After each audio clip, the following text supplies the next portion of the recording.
اگلی حدیث ہے وعن ابی العباس عبد اللہ بن عباس بن عبد المطلب رضی اللہ عنہما عن رسول اللہ صلی اللہ علیہ وسلم فيما يروي عن ربه تبارك وتعالى قال ان الله كتب الحسنات والسيئات ثم بين ذلك فمن هم بحسنة فلم يعملها كتبها الله تبارك وتعالى عنده حسنة كاملة وإن هم بها فعملها كتبها الله 10 حسنات إلى 700 ضعف إلى أضعاف كثيرة وإن هم بسيئة فلم يعملها كتبها الله عنده حسنة كاملة وإن هم بها فعملها كتبها الله سيئة واحدة متفق عليه. حضرت ابو العباس عبداللہ بن عباس بن عبد المطلب رضی اللہ تعالی عنہما سے روایت ہے کہ رسول اللہ صلی اللہ علیہ وسلم نے فرمایا، اور وہ اپنے رب تبارک و تعالی سے روایت کرتے ہیں. یہ حدیث قدسی کہلاتی ہے کہ یہاں الفاظ اللہ تعالیٰ کے ہیں، روایت حضور صلی اللہ علیہ وسلم کی ہے، لیکن یہ الفاظ قرآن کا حصہ شمار نہیں ہوں گے. اور اللہ تعالیٰ کا کلام تو جیسے کہ آپ جانتے ہیں کہ اتنا زیادہ ہے کہ سورۃ الکہف میں آتا ہے کہ اگر سارے سمندر سیاہی بن جائیں، سارے درخت کلمے بن جائیں اور اللہ کی باتیں لکھی جانے لگے تو وہ باتیں کبھی ختم نہ ہوں گی. وہ سیاہی ختم ہو جائے گی، وہ کلمے گھس جائیں گی، اللہ کی باتیں ختم نہیں ہوں گی. تو پھر وہ بھی اللہ کا کلام ہوا سارا، قرآن بھی اللہ کا کلام، یہ حدیث قدسی بھی اللہ کا کلام.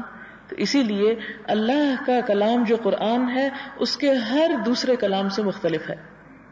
تو یہ حدیث قدسی میں کیا روایت کرتے ہیں کہ اللہ تعالیٰ نے نیکیاں اور برائیاں لکھی، پھر ان کو ظاہر کر دیا، بتا دیا کہ یہ نیکی ہے اور یہ برائی ہے. کہ جس شخص نے کسی نیکی کا ارادہ کیا اور اس کو نہ کیا، ارادہ ہے پکی نیت ہے، یہ نہیں کہ صرف اوپر کا ارادہ یا دکھاوے کا ارادہ، نہیں، پکا ارادہ کیا پھر اس کو نہ کیا تو اللہ تعالیٰ نے ایک نیکی لکھ دی. اور جس نے نیکی کا ارادہ بھی کیا اور اس کو کر گزرا تو اللہ تعالیٰ نے 10 نیکیاں لکھی، 700 گنا تک یا اس سے زیادہ. اور جس نے کسی برائی کا ارادہ کیا پھر اس کو نہ کیا تو اللہ تعالیٰ نے ایک پوری نیکی لکھ دی، اور اگر وہ برائی عمل میں آ گئی تو صرف ایک برائی لکھی. یہ ہے اللہ تعالیٰ کی دراصل رحمت کہ جب تک انسان نیکی کا ارادہ کرتا رہتا ہے، کر نہیں پاتا کسی مجبوری کی وجہ سے، تو نیکی لکھی جاتی ہے. کر لیتا ہے 10 گنا اور کئی 100 گنا تک بڑھاتا ہے. اس کی وجہ کیا ہے؟ جتنا خلوص ہے. یہ بھی نیت سے متعلق ہے، یعنی ایک نیکی 700 گنا کیسے ہو جاتی ہے اس سے ملٹی پلائی، اس لیے کہ اس میں اتنا ہی خلوص اور محبت اور جذبہ اور نیت خالص ہوتی ہے. اور اگر کوئی شخص برائی کا ارادہ کرتا ہے لیکن رک جاتا ہے، عمل نہیں کرتا، تو بھی نیکی لکھتی جاتی ہے، یعنی برے ارادے پر بھی عمل نہ کرنے کی وجہ سے. اور اگر کر گزرتا ہے تو صرف ایک برائی. اور اب آپ دیکھیں کہ اس کے باوجود اگر نیکیوں کا پلڑا قیامت کے دن ہلکا ہو جائے اور برائیاں بھاری ہو جائیں تو پھر اس میں کس کا قصور ہے؟ ہمارا اپنا. کہ نیکی تو اللہ نے کئی 100 گنا زیادہ لکھی اور برائی 1 گنا لکھی، اور پھر بھی ہم نے اتنی کر دی کہ اس کو بوجھل کر دیا. تو پھر اللہ تعالیٰ تو واقعی رحمان اور رحیم ہے، وہ ظالم نہیں جب تک کہ بندہ اپنے اوپر اتنا ظلم نہ کر لے کہ وہ اپنے آپ کو ظالم ثابت کر دے. حدیث یہ ہے، حضرت عبداللہ بن عمر سے روایت ہے کہ میں نے رسول اللہ صلی اللہ علیہ وسلم سے فرماتے ہوئے سنا ہے کہ تم سے پہلے 3 آدمی کہیں روانہ ہوئے، راستے میں شام ہو گئی. تم سے پہلے سے مراد یہ کہ پچھلی کسی قوم کے لوگوں کا یہ واقعہ ہے، امت مسلمہ کا نہیں. انہوں نے ایک غار میں پناہ لی. جب اس میں داخل ہوئے تو ایک پتھر گر پڑا اور غار کا دروازہ بند ہو گیا. ان لوگوں نے کہا اس پتھر سے کوئی نجات نہیں دے سکتا، ہاں یہ کہ اللہ تعالیٰ کو اپنے کسی عمل کی یاد دلاتے ہوئے پکارو کہ اللہ فلاں میں نے ایک بہت اچھا کام کیا تھا، میرے اس عمل کا اجر مجھے دے اور یہ پتھر ہٹا دے، یعنی اس کی وجہ سے یہ کر دے. جس طرح قرآن پاک میں آتا نا کہ وابتغوا الیہ الوسیلہ، کہ اللہ تعالیٰ تک پہنچنے کے لیے کوئی ذریعہ تلاش کرو. تو انہوں نے اپنا نیک عمل ذریعہ تلاش کیا. ان میں سے ایک نے کہا کہ اے اللہ تعالیٰ میرے ماں باپ بوڑھے تھے اور میں ان سے پہلے اپنی بیوی اور بچوں کو دودھ نہیں پلاتا تھا. ایک روز درختوں کی تلاش مجھے دور لے گئی اور راستے میں مجھے شام ہو گئی. جب گھر پلٹا تو ان کو سوتا ہوا پایا. میں نے برا سمجھا کہ میں ان کو بے آرام کروں یا ان سے پہلے بیوی بچوں کو دودھ پلاؤں. پیالہ میرے ہاتھ میں تھا اور میں ان کے جاگنے کے انتظار میں رہا یہاں تک کہ صبح نمودار ہو گئی. یعنی ساری رات والدین کے سرہانے کھڑا رہا دودھ کا پیالہ اٹھائے کہ کسی وقت اٹھیں تو میں انہیں پیش کروں. بہت اعلیٰ درجے کا کام ہے. ہمارے والدین تو شاید ہمیں ایک سے دوسری دفعہ بلائیں تو ہم چڑھ جائیں کہ ہمیں یہ بات کہتے کیوں ہیں. تو یہ ایک عملی طور پر بہت ہی اعلیٰ درجے کی نیکی تھی. اور میرے بچے میرے پاؤں پر لوٹ رہے تھے. بھوک کی وجہ سے وہ میرے پاؤں میں ہی یعنی سو گئے. مراد یہ ہے یعنی صبح نمودار ہوئی اور بچوں کو نہیں اس وقت تک دیا, والدین کو پہلے دیا. اے اللہ اگر یہ کام میں نے تیری خوشی کے لیے کیا ہے یعنی میری اچھی نیت تھی تو پھر اس پتھر کو ہم سے دور کر دے. تو پتھر تھوڑا سا ہٹ گیا, جس کا مطلب یہ ہے کہ نیت اچھی تھی مگر اتنی نہیں تھی کہ سارا پتھر ہٹ جاتا. جیسے ایک اچھی نیت سے کام کیا جاتا ہے تو ایک نیکی بھی اس کی ہو سکتی ہے اور 700 بھی ہو سکتی ہیں. تو گویا کچھ پتھر ہٹ جاتا ہے. دوسرے نے کہا کہ اے اللہ میری ایک چچا زاد بہن تھی, وہ مجھ کو بہت محبوب تھی. ایک روایت میں ہے کہ میں اس کو اتنا چاہتا تھا جیسے کسی مرد کو عورت سے محبت ہو سکتی ہے. ایک دن میں نے بلایا, اس نے انکار کیا, یہاں تک کہ قحط سے پریشان ہو کر وہ میرے پاس آئی. میں نے اس کو 120 دینار اس شرط پر دیے کہ وہ مجھ سے علیحدگی میں ملے تو وہ راضی ہو گئی. جب میں نے ارادہ کیا تو اس نے کہا اللہ سے ڈر. میں یہ سن کر باز رہا حالانکہ وہ مجھے انتہائی محبوب تھی. پھر میں نے اس سے روپیہ بھی واپس نہیں لیا. اے اللہ اگر میں نے یہ کام تیری رضا کی خواہش میں کیا یعنی اس برائی سے باز آ گیا, زنا سے باز آ گیا, تو ہمیں اس مصیبت سے رہائی عطا فرما. تو پتھر اور کھسک گیا مگر اتنا نہیں کہ وہ اندر سے نکل سکتے. تیسرے نے کہا اے اللہ میں نے کچھ مزدور کام کے لیے بلائے اور ان کو پوری پوری مزدوری دی سوائے ایک آدمی کے کہ وہ چلا گیا, اس نے مزدوری نہ لی. میں نے اس کی مزدوری سے تجارت کی یعنی جو پیسے اس کے حصے کے تھے وہ میں نے کسی بزنس میں لگا دیے. کچھ عرصے میں تجارت خوب نفع لائی. ایک دن وہ آیا اور کہا اللہ کے بندے میری مزدوری واپس دے. میں نے کہا یہ جتنی چیزیں تم دیکھ رہے ہو, اونٹ, گائے, بکری, غلام, یہ سب تمہارے ہیں اور تمہاری مزدوری سے ہیں. کہا مجھ سے کیوں مذاق کرتے ہو؟ میں نے کہا میں مذاق نہیں کرتا, یہ حقیقت ہے کہ یہ تمہاری ہی مزدوری ہے کہ بڑھ گئی وہ. تو وہ یہ سب کچھ لے کر چلا گیا. اے اللہ اگر میری یہ بات تجھے پسند آئی تو ہم کو اس تنگی سے نجات فرما. پس وہ پتھر ہٹ گیا اور سب لوگ نکل گئے.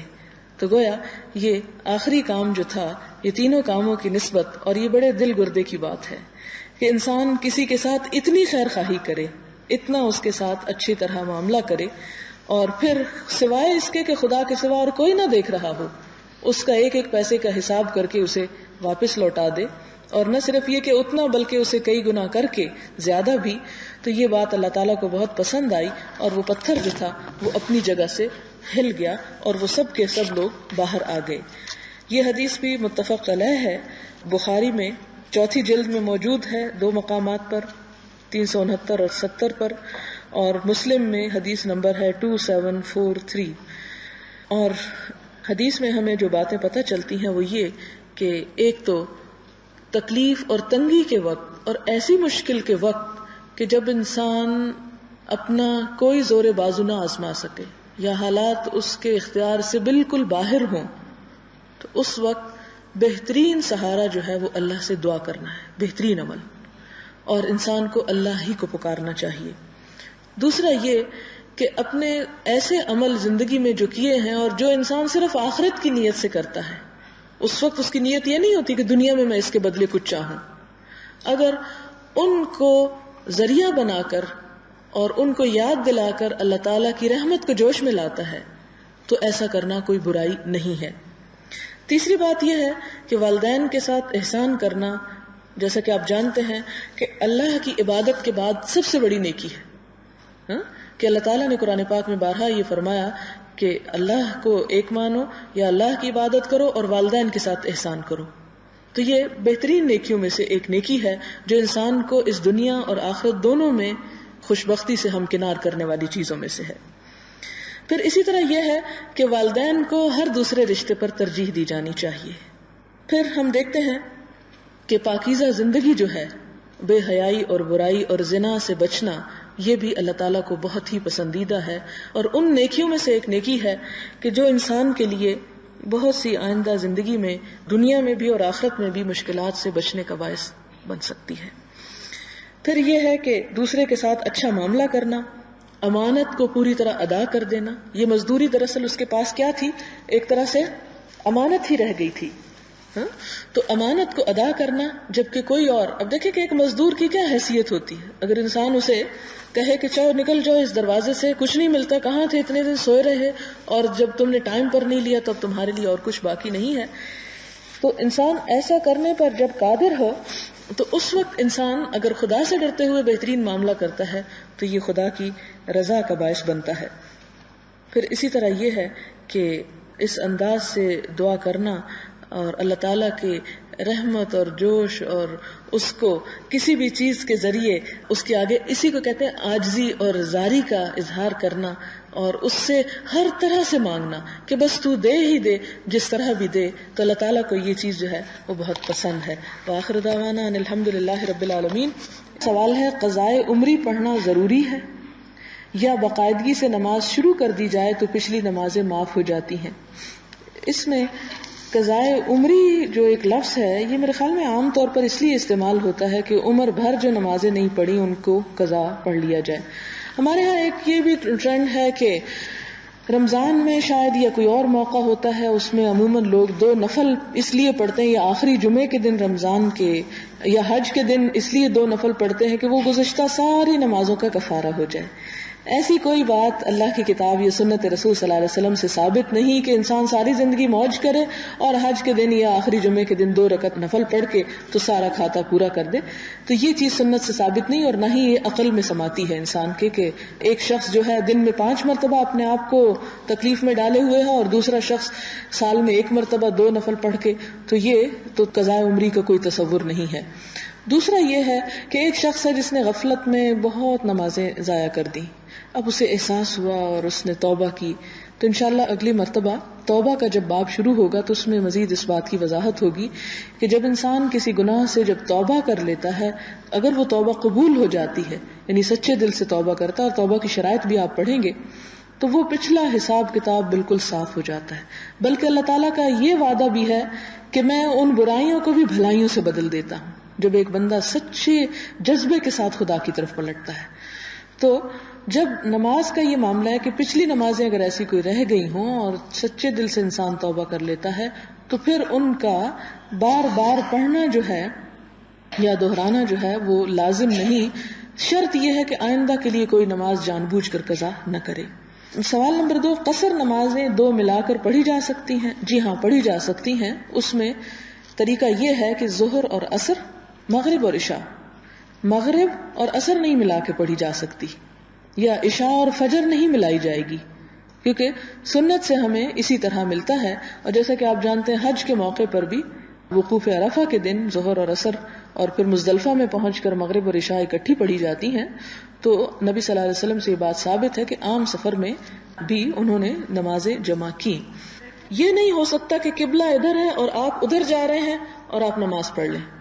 حضور صلی اللہ علیہ وسلم سے جو سواری پر نماز ملتا ہے وہ یہ کہ ایک مرتبہ جب آپ نیت کرتے تو اس کو اس طرف موڑتے، اور پھر اگر ضرورت کے تحت قافلہ یا جو بھی ادھر ادھر مڑ جاتا تو پھر کوئی بات نہیں۔ مثلاً آپ نے قبلے کی نیت کی، رخ کیا، لیکن یکایک گاڑی نے ایسا ٹرن لیا کہ قبلہ بالکل بیک پہ آ گیا تو کوئی حرج نہیں، نیت کے وقت جو ہے وہ کم از کم سامنے ہونا چاہیے، یعنی اس کو جتنا بھی حد الوسع ممکن ہو اس کو فالو کیا جائے۔ پھر یہ ہے کہ فجر میں بھی قصر کے 2 فرض ہی پڑھ سکتے ہیں یا سنتیں بھی پڑھنی چاہیے؟ حضور صلی اللہ علیہ وسلم سے فجر کی 2 سنتیں اور وتر کی نماز ایسی ہے کہ جو آپ نے کبھی سفر میں بھی نہیں چھوڑی، باقی سنتیں آپ نے سفر میں نہیں پڑھی، اس لیے فجر کی قصر جو ہے وہ قصر نہیں ہے بلکہ پوری نماز ہے۔ وآخر دعوانا ان الحمد للہ رب العالمین۔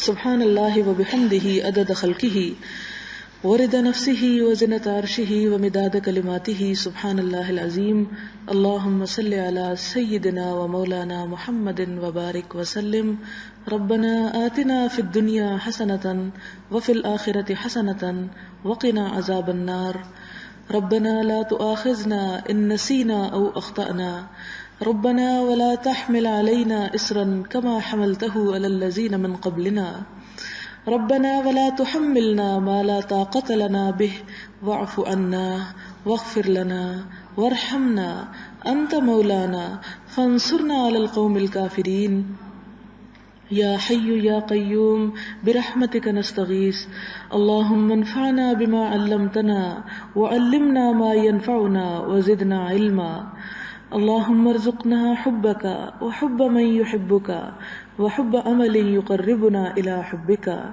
اللہم لا مانع لما آتیت ولا معطی لما منعت ولا ينفع ذا الجد منک الجد.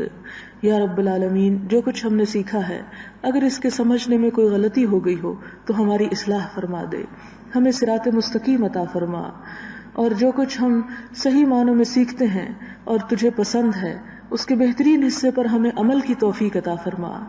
یا رب العالمین، ہماری کوششوں میں برکت پیدا کر دے، ہمارے اندر اخلاص پیدا کر دے، ہمارے دلوں میں اپنی محبت ڈال دے، ہمیں رسول اللہ صلی اللہ علیہ وسلم کے اتباع کی توفیق عطا فرما. یا رب العالمین، تو ہماری اولاد کو ہماری آنکھوں کی ٹھنڈک بنا، ان کو دین و دنیا میں بہترین کامیابیاں عطا فرما. اللہ تمام بیماروں کو صحت عطا فرما. یا اللہ ہمارے والدین پر رحم فرما. یا اللہ ہمارے دنیا سے جانے والوں کے درجات بلند فرما، ان کی بخشش فرما، ان پر رحم فرما. یا رب العالمین، جو بہنیں تکلیف کر کے یہاں تک پہنچی ہیں اللہ ان کا آنا قبول فرما. یا اللہ پاکستان کو ایک مضبوط پاکستان بنا، اللہ اسے اندرونی اور بیرونی دشمنوں سے نجات عطا فرما. یا رب العالمین، امت مسلمہ کو اتحاد عطا فرما. ربنا تقبل منا انك انت السميع الدعاء وتب علينا انك انت التواب الرحيم. وصلى الله تعالى على خير خلقه محمد وعلى آله واصحابه واهل بيته اجمعين برحمتك يا ارحم الراحمين. الہی آمین. وآخر دعوانا ان الحمد للہ رب العالمین. سبحانک اللہم وبحمدک نشہد ان لا الہ الا انت نستغفرک ونتوب الیک. والسلام علیکم ورحمۃ اللہ وبرکاتہ.